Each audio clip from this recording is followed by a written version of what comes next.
100 கோடி ரூபாய் நில மோசடி வழக்கில் அதிமுகவின் எடப்பாடி பழனிசாமியின் நெருங்கிய ஆதரவாளராகவும் முன்னாள் அமைச்சராகவும் இருந்த விஜயபாஸ்கர் அவர்களது சகோதரர் தற்பொழுது கைது செய்யப்பட்டிருக்கிறார். இதன் மூலமாக அதிமுகவின் அரசியல் வட்டாரத்தில் பதற்றம் நிலவி வருகிறது.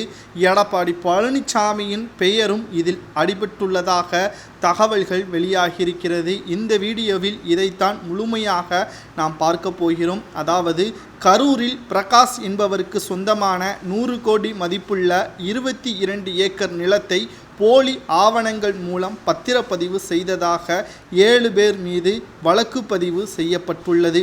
இந்த புகாரின் அடிப்படையில் கரூர் நகர போலீசார் கடந்த ஜூன் 9ஆம் தேதி வழக்கு பதிவும் செய்தார்கள். இதைத் தொடர்ந்து இந்த வழக்கு ஜூன் 14ஆம் தேதி சிபிஐடிக்கும் மாற்றப்பட்டது. அதிமுகவின் முன்னாள் அமைச்சர் எம்.ஆர். விஜயபாஸ்கர், அவரது சகோதரர் சேகர், காவல் ஆய்வாளர் பிருத்திவிராஜ் ஆகியோரின் பெயர்களும் இதில் சேர்க்கப்பட்டன.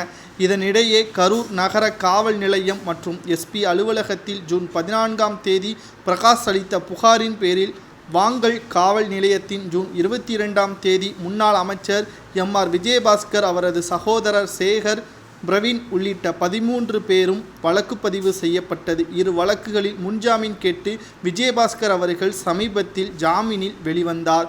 ஆனால் இவர்களது வழக்கு தள்ளுபடி செய்ய வேண்டும் என்று மனு ஒன்று தாக்கல் செய்யப்பட்டது. ஆனால் இதை தள்ளுபடி செய்ய முடியாது என்று உயர்நீதிமன்றமும் தெரிவித்தது. மேலும் ஜூலை 16ஆம் தேதி கேரளாவில் எம்.ஆர். விஜயபாஸ்கர், அவரது ஆதரவாளர்கள் பிரவீன் இருவரையும் சிபிஐயினர் கைது செய்து சிறையிலும் அடைத்தார்கள்.